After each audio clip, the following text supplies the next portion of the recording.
એવું ના બને કે હું અહીંથી બોલ બોલ કરું તમે આમાં હલાવો, તમે વાતમાં ફેકમ ફેક થતું આવું બને ને, એમાં હું પણ આવી ગયો, તમારો પરિવાર પણ આવી ગયો, મારો પરિવાર પણ આવી ગયો. આ વાસ્તવિકતા છે, આ બને છે એટલે મેં તમને કીધું છે.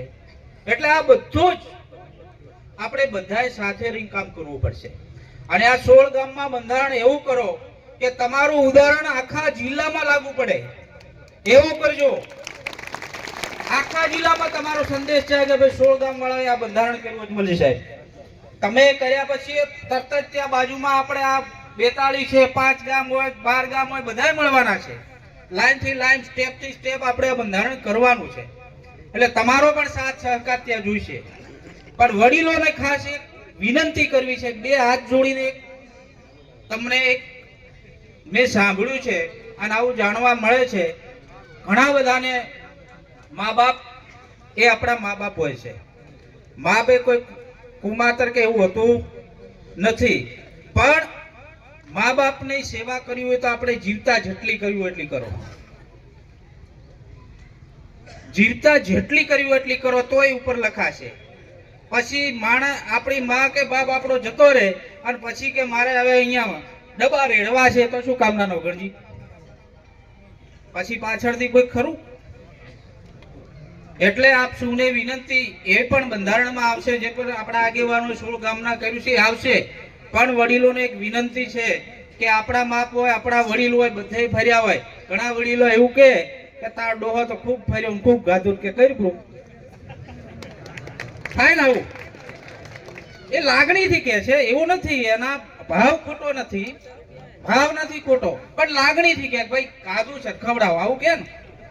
પણ હવે આપણે એમાં પરિવર્તન લાવવું છે, બરોબર? કે આ જે વસ્તુ જે બને એ તમે સદંતર લાગુ કરજો. ગામે ગામ આગેવાનોની કમિટી બનાવી, સમિતિ બનાવજો. હું કે અજમલજી ત્યો આ બેઠેલા સ્ટેજ ઉપર બેઠેલા કોઈ તમને નહીં કહેવા આવે ભાઈ આ કેમ કર્યું. તમારા ગામ્ય લેવલે તમારે કરવું પડશે. ગામ્ય લેવલે તમે કડક નહીં થો તો એ બંધારણ નહીં રહે. ખાસ લગ્નમાં જે ઘણા બધા આપણા અહીંયા જે મુદ્દા લખ્યા છે એનું આપણે પાલન કરવાનું છે. મરણ પ્રસંગે પણ આપણે પાલન કરવાનું છે, લગ્ન પ્રસંગે પણ કામ કરવાનું છે. આ બધું કેમ કરવું છે? કોઈ આ રાજકીય વાત નહીં, રાજકારણ માટે આ નથી વસ્તુ. આ તમે લાગુ કરશો ને સાહેબ, એટલે તમને ખબર પડશે કે તમારા ઘરમાં કેટલી બચત થાય છે. અને બચત કરશો તો તમને કંઈક ઉદ્યોગ કરવાનું પણ પૂછશે અને ભણાવવાનું પણ પૂછશે. તમને ખબર ન હોય, આપણે કેમ ઉદ્યોગ નહીં કરી શકતા? આમાં બેઠા કોઈને ફેક્ટરી નહીં હોય, છે ફેક્ટરી? મેં એક એનું પણ ઉદાહરણ આપું. એક વ્યક્તિ હતો, સારો ધંધો હતો, મોટી આવક હતી, આપણા ઠાકોરમાં જ હતી. નામ નહીં આપતો હું, પણ મુદ્દા સાચા કહીશ. એ ઠાકોરે લગ્નમાં 50 લાખ રૂપિયા ખર્ચો કર્યો. કેટલો? લગ્નમાં 50 લાખ. ગાવા વાળા લાયા, પાર્ટીઓ લાઈન 5-5 લાખ રૂપિયા, કલાકાર લઈ ગયા, ડીજે વાળા લઈ ગયા, બબે જમણવાર રાખ્યા, ગાડીઓ લાવી 20-20 ને લાઈન કરીને ડીઝલ નાખ્યા, 50 લાખ નો ભૂક્કા. એ 50 લાખ ની બચત કરી હોત ને બીજા 50 લાખ લોન લઈએ આપણે તો 1 કરોડમાં ફેક્ટરી ઊભી થાય કે ના થાય? ઉદ્યોગ થાય કે ના થાય? પછી કે આપણે તો કેવું કોઈ ફેક્ટરી ઉદ્યોગ નહીં ના હોય, બચત જ નથી, ક્યોથી હોય? કોઈ પણ પ્રસંગ આપણે કરવો હોય તો હું માનું ત્યાં સુધી અહીંયા બેઠેલા કોઈ જ વ્યક્તિ એવા છે જેના ઘરમાં 5-10 લાખ રૂપિયા મળશે, બાકી તમામે વ્યાજે લાવતા હશે. તમામે. આ વાસ્તવિક પરિસ્થિતિ છે આપણી. ખેતી આધારિત આપણે બધા ખેડૂત છીએ. આપણે કોઈ ગવર્નમેન્ટ જોબ નથી, મોટા અધિકારી નથી તે આપણી જોડે રકમ પડી હોય. અને આ બધું જ આપણી ખામીના કારણે થાય છે. આ ખામી આપણે કાઢવી છે. આપણે બધા સાથે બેસીને કાઢશું, સાથે એકબીજાને નાનો મોટો ભેદ ભૂલીને પણ આ કાઢવું છે, બરોબર ને? કાઢવા તૈયાર છો ને બધા?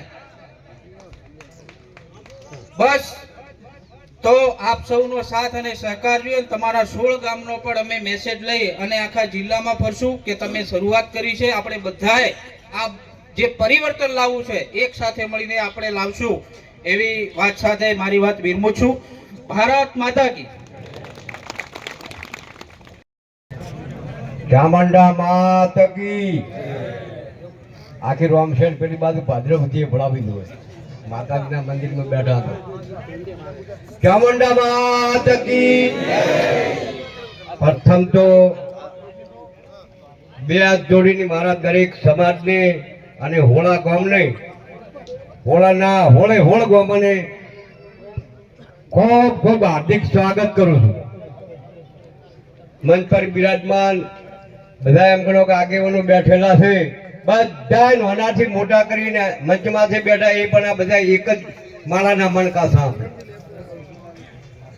સમાજના અંદરમાં આપણે મારે વધારે વાત નથી કરવી. 42 52 હોળો બધા પ્રજ્ઞા 9 પ્રજ્ઞા હોળા ગામે રોમશણ ગામે ખર્ચ ખાઈ અને બંધારણ બાંધ્યું હતું, પાઘડીયું બજાવી હતી. યાદ હશે બધાને, લગભગ આવેલા હશે. એવું ના થાય. હોળ ગામ વાળાને ધન્યવાદ આપવાનો તો પ્રથમ તો જે હોળ ગામના આગેવાનો જે મુદ્દો લે એ બીજા સમાજ બીજા પ્રજ્ઞા દ્રષ્ટિએ સમાજના ખરા, પણ પ્રજ્ઞા દ્રષ્ટિએ આપણે બધા એમના મુદ્દાને સ્વીકારવા આવ્યા છે કે કયો મુદ્દો રાખવો, કયા મુદ્દામાં થોડો ફેરફાર કરવો, અને એકે દાડે આપણે બધું હલ થઈ જશે. તમારી બધીની સમાજની વાત પણ રહેશે, મુદ્દા પણ ચાલશે, પણ એક દાડે કોઈના માથે આક્રમણ આપણે સમાજને ના કરવું એવું થોડી આગેવાનોને પણ ખમિયા રાખવી પડશે.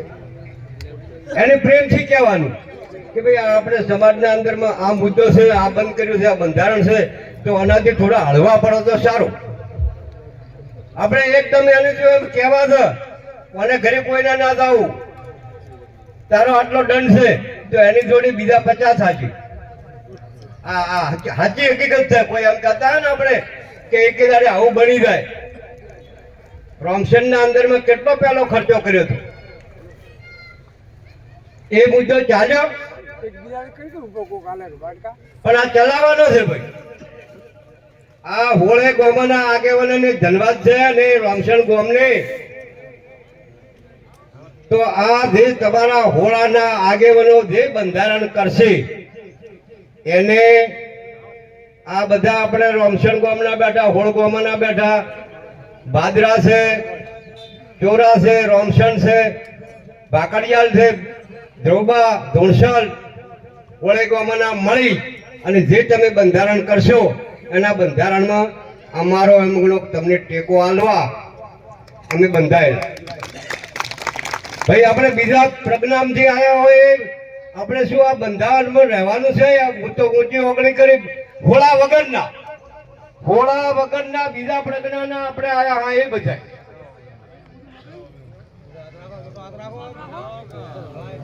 ધન્યવાદ. અને હોળાના આગેવાનો ખૂબ અંબારી અને કોઈ બંધારણમાં થોડા ઘણી ભૂલચૂક થતી હોય તો તમે સુધારા કરી અને આ વાતને સુધારો કરી પછી અમલમાં લેજો. ખૂબ ખૂબ આભાર.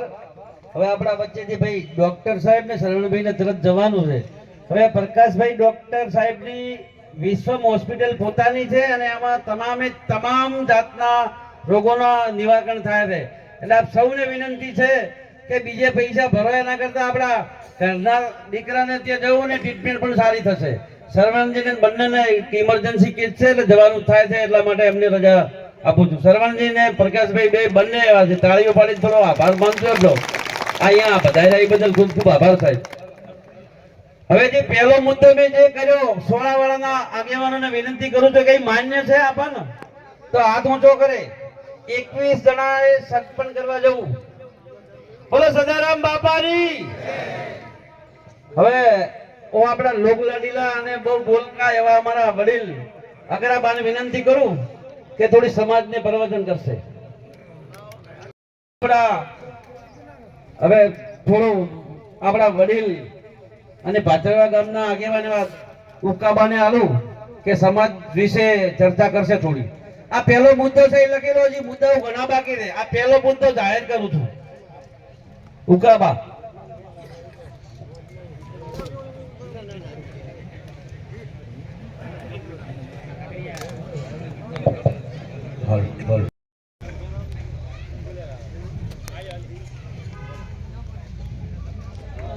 તાળીઓ પાડજો ભાઈ.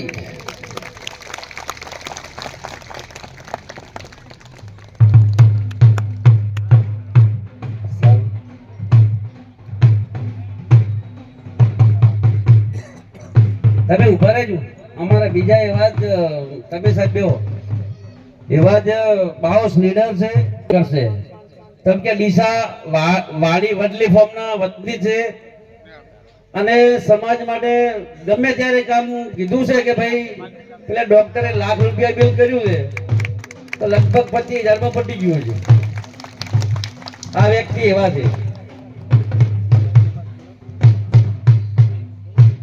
ભાઈ. આપણા યુવાન મિત્રો ખાસ કે પોણી બીજું પાવજો અને હવે આપણા